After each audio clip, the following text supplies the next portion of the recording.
Greetings. This is the Kenyan teacher once again. We have the pleasure to present a video on the metal copper. We are starting with the testing trends for the last 10 years.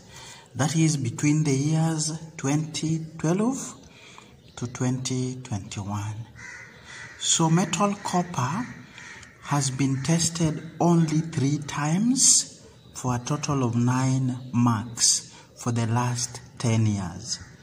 In 2013, the metal was tested in chemistry paper 1. Question number was 22 for 3 marks. 2014, copper was tested in the same paper. Question number 10 for 3 marks. And recently in 2019, we also had copper being tested in paper 1, question number 3 for 3 marks. So these trends shows that copper has not been very popular with the examiner in terms of testing as compared to the other metals. Going out of the last 10 years, we realize that copper was tested in paper 2 in the year 2002 KCSE for 10 marks and again in the year 2007 for 10 marks. Ordinarily, questions on metals tend to test on the understanding of the extraction processes for the metals. But looking at 2002 and 2007 chemistry paper 2, the questions that touched on copper rather tested more on properties and reactions of copper as opposed to the actual extraction process. In this video, we want to look at the 3 questions in chemistry paper 2 that was tested in the last 10 years, that is 2013, 2014, 2019. And then we shall also present the 2002 and 2007 chemistry paper 2 where copper also featured. Welcome. We begin with 2013 chemistry paper 1, question number 22. Question number 22, part A, asked the students to name 2 ores from which copper is extracted. Here we do have around 3 ores, one of them being copper pyrites. Copper pyrites has the formula CuFeS2. The second ore is called malachite. Malachite has the formula copper carbonate. Actually, it is a double salt with this formula here. And then a student would also think of chalcocite. Chalcocite has the formula copper 1 sulfide. So here, the formula was not necessary. You are only told to name any 2 ores. Any 2, each would earn you half a mark, total to the 1 mark that is here. Question 22 part B. During extraction of copper, the ore is subjected to froth flotation. Give a reason why this process is necessary. Now this process is necessary to concentrate or to purify the ore for 1 mark. Concentrate or purify the ore for 1 mark.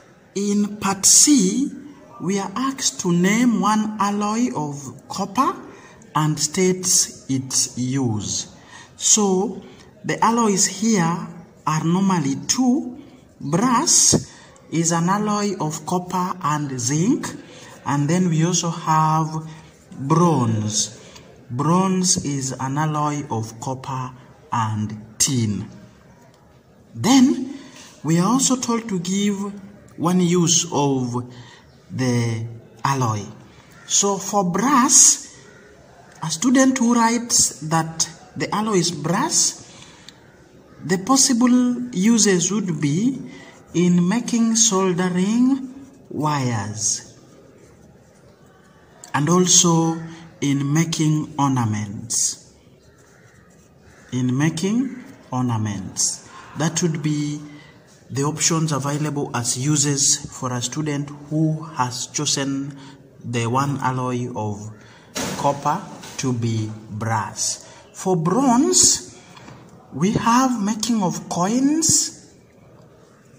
We also have ornaments appearing here once again.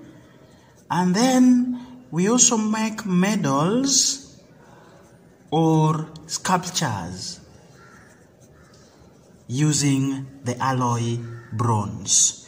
So a half for the name of the alloy and a half for one use, depending on which alloy the student was able to pick.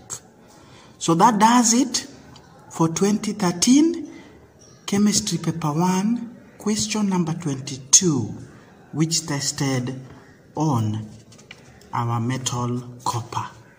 So we are now moving on to 2014 KCSE Chemistry Paper 1, where copper was tested in number 10. Number 10, 2014 KCSE Chemistry Paper 1. One of the ores of copper has the formula. Here we are.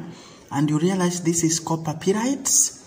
So the first question, describe how iron in the ore is removed during extraction. So the process involved in removal of iron is as follows. The ore is roasted actually in limited supply of air.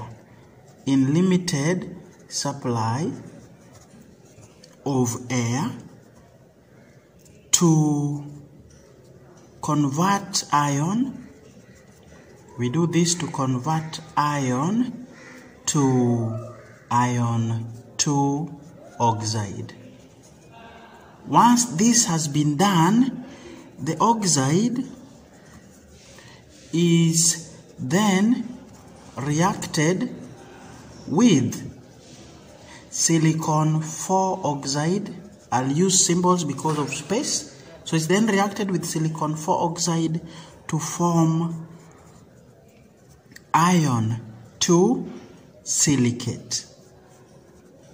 This iron 2 silicate now separates out as slug, which separates out as slug. So that is how we are able to remove iron from the rest of the components of the ore during extraction of copper. So the examiner actually awarded only 1 mark for this. So mentioning iron 2 oxide would give you the first half a mark, and mentioning iron 2 silicate or slug, for example, the next half mark. Part B. State 2 environmental problems associated with the extraction of copper metal. So here we have quite a number. There will be gullies, and these gullies causes land degradation.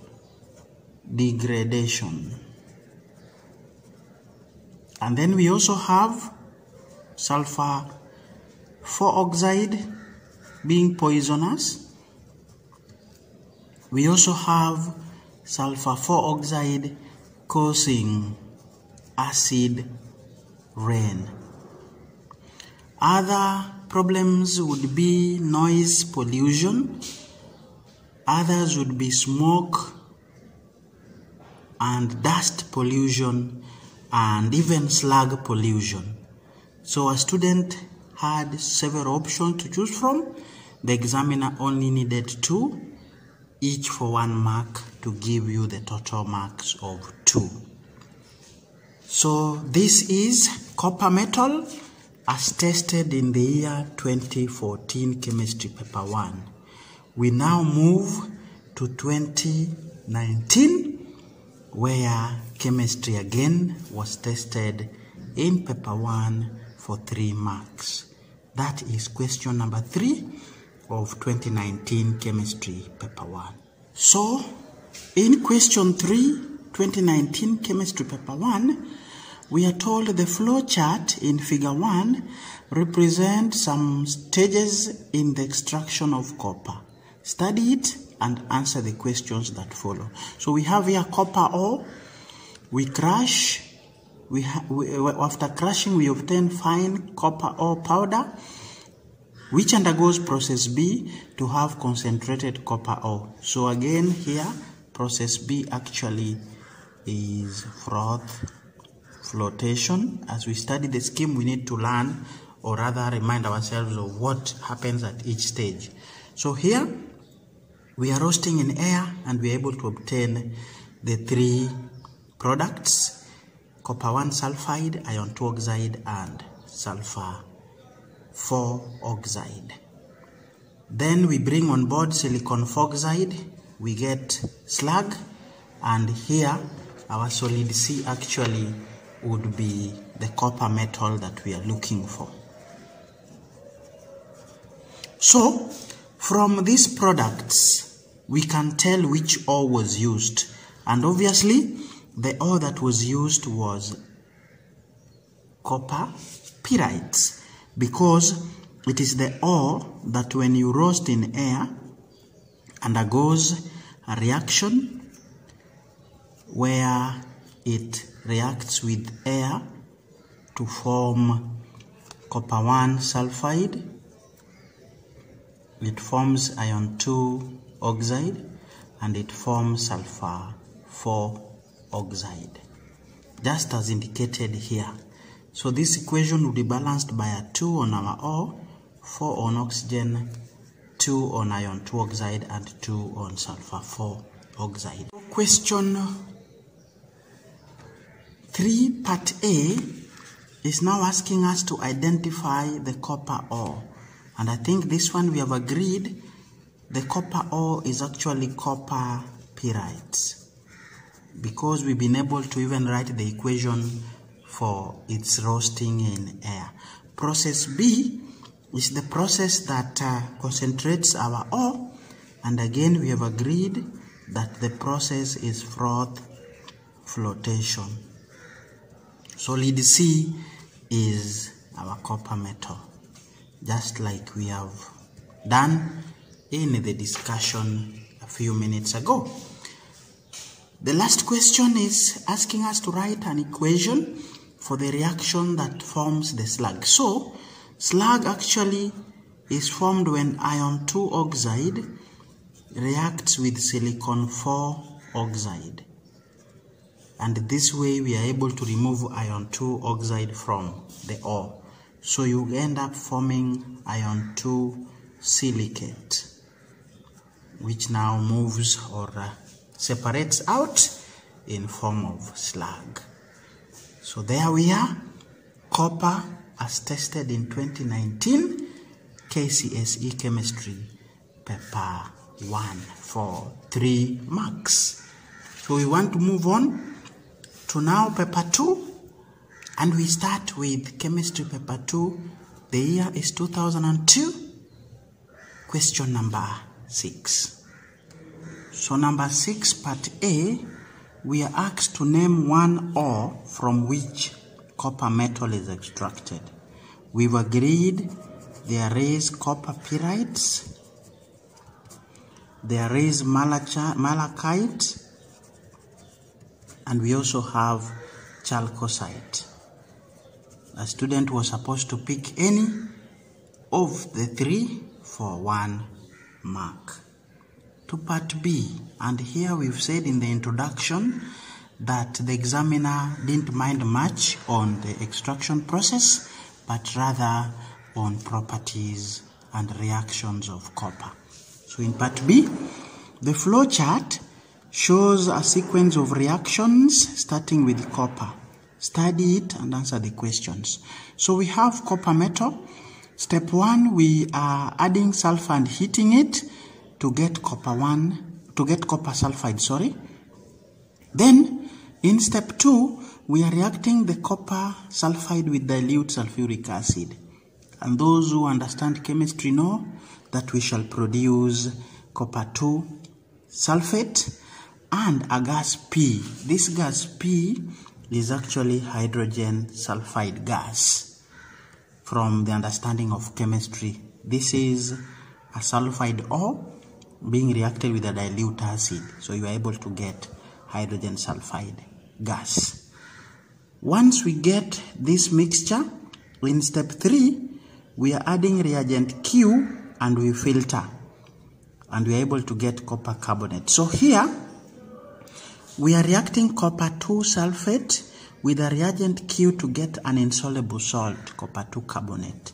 So a student who did salts in Form 2 knows that a reagent that can work here is any soluble carbonate. And we have the option of sodium carbonate or potassium carbonate. So we are doing what we call double decomposition. Now, once we get copper 2 carbonate, we add dilute nitric acid. Of course, here we shall get copper 2 nitrate, carbon 4 oxide, and some water.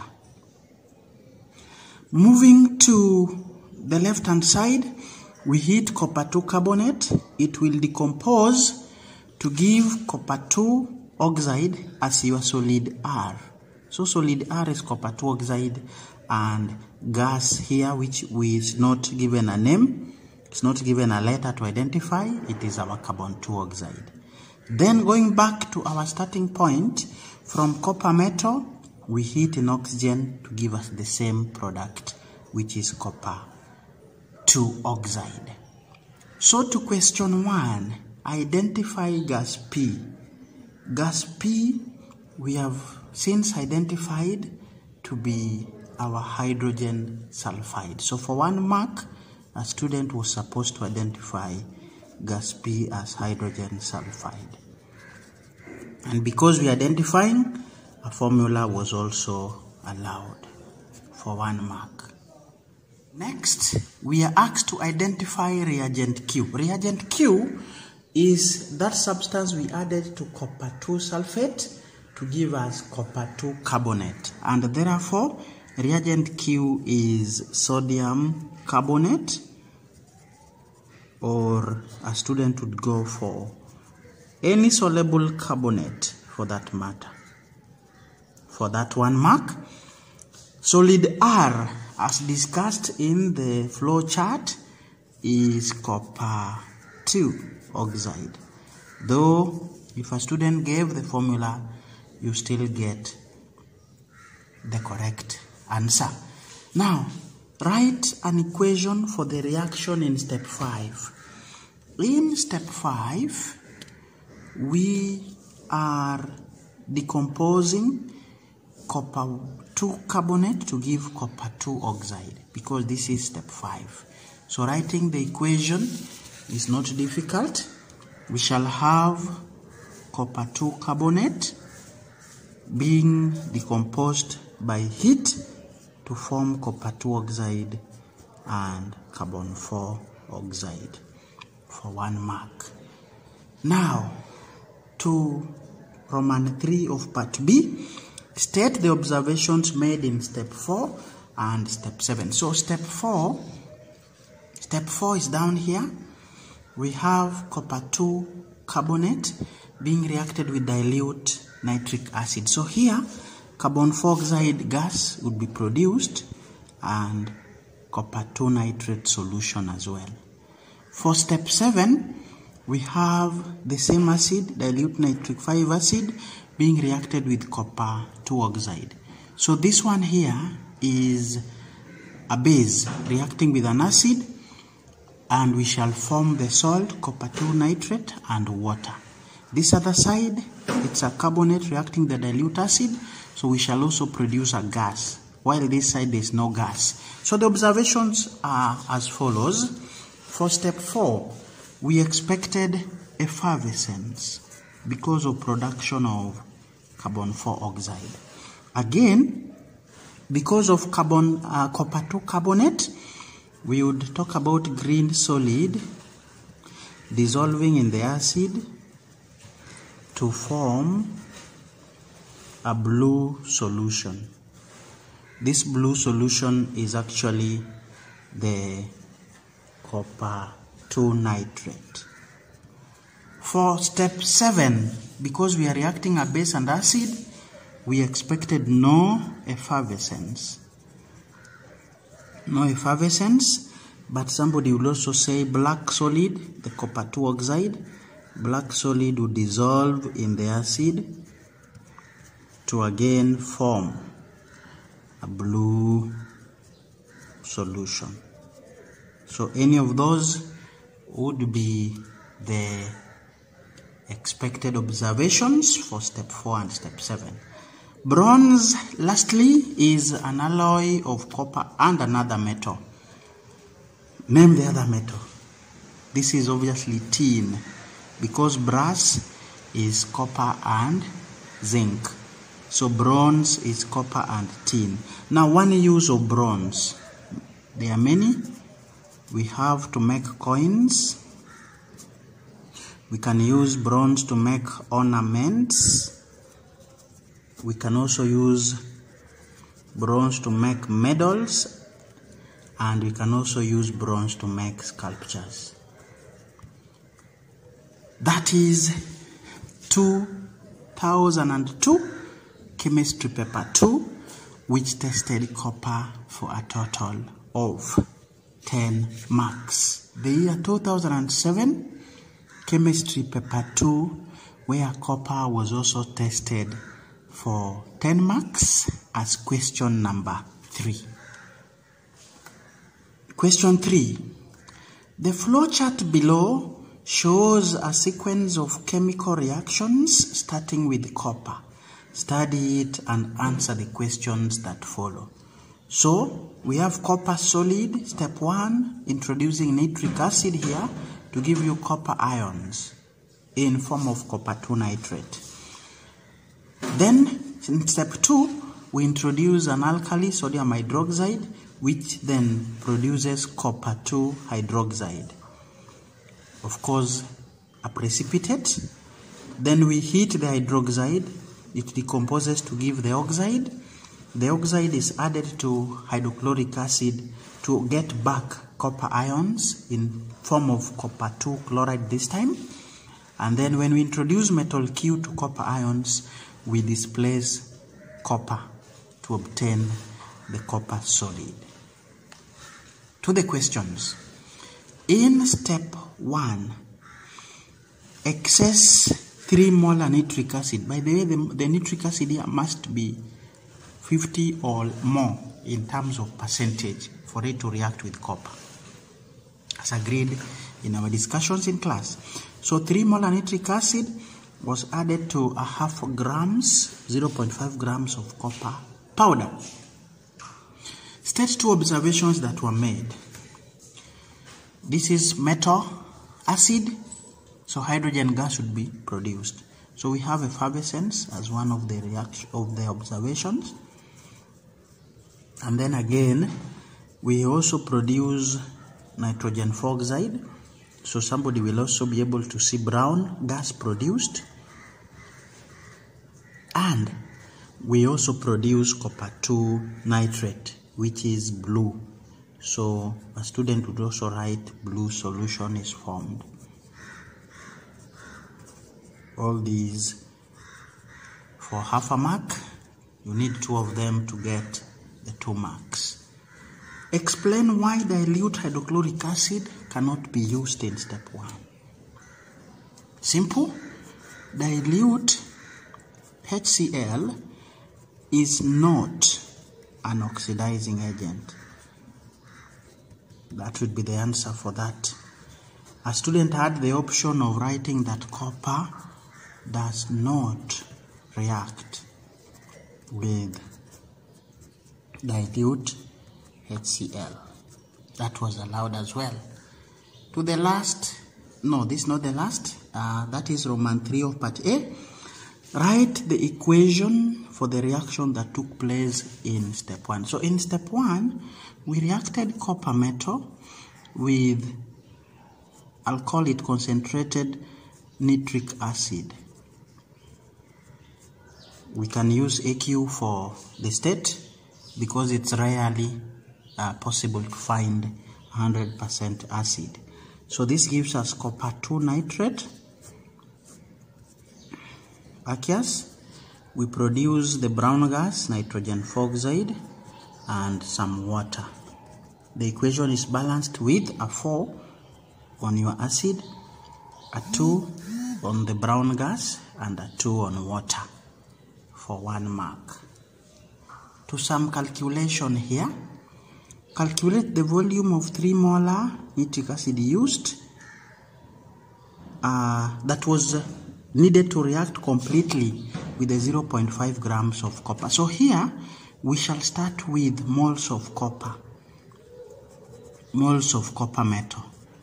And here we have a mass 0.5 grams. The molar mass has been given as 63.5. If you do the division, we get 0.007874. Then the equation here would get us would help us get moles of the acid. And you can see mole ratio is 1:4. So moles of acid would be 4 times the number of moles of copper. And this gives us 0.314, actually 0.0, let me squeeze a 0 there, 0.031496. And then to get the volume, we would multiply the number of moles here times a liter divided by the molarity. And here the answer is 10.49 cubic centimeters. Could be your answer for that part. 10.49 cubic centimeters is the volume of the acid used. Moving on to part B, give the names of the type of reactions that took place in step 4 and step 5. In step 4, we are reacting copper 2 oxide, which is a base, with dilute hydrochloric acid. Such reactions that occur between an acid and a base are called neutralization reactions. So step 4 is neutralization. Step 5, we are using a metal Q to displace copper ions from its solution. So step 5 is a displacement reaction. So coming to our question, the type of reaction in step 4 is neutralization. And that in step 5 is displacement reaction. Lastly, we are asked that apart from the good conductivity of electricity, state 2 other properties that make it possible for copper to be extensively used in the electrical industry. First one, copper is resistant to corrosion. And then copper is tough and copper is also strong. These are some of the properties that make it to be extensively used in the electrical industry. Students, up to that point, we have come to the end of our video where we have reviewed copper as a metal. Thank you for your continued support, and please keep it, the Kenyan Teacher, for more.